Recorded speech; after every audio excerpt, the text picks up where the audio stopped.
And I'm going to take it again. I have my train of thought for loading it up. What I'm saying here is the right to bear arms. We already said to the world, we have the right to bear arms. I mean, if the individual has the right to bear arms, well, surely the individual's good. Therefore, the collective is good. Therefore, the good collective has the right to bear arms.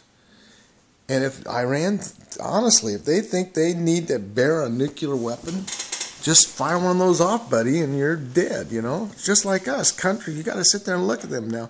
If they're saying, hey, we're going to make this nuclear bomb and then go blow up Israel. No, you can't do that.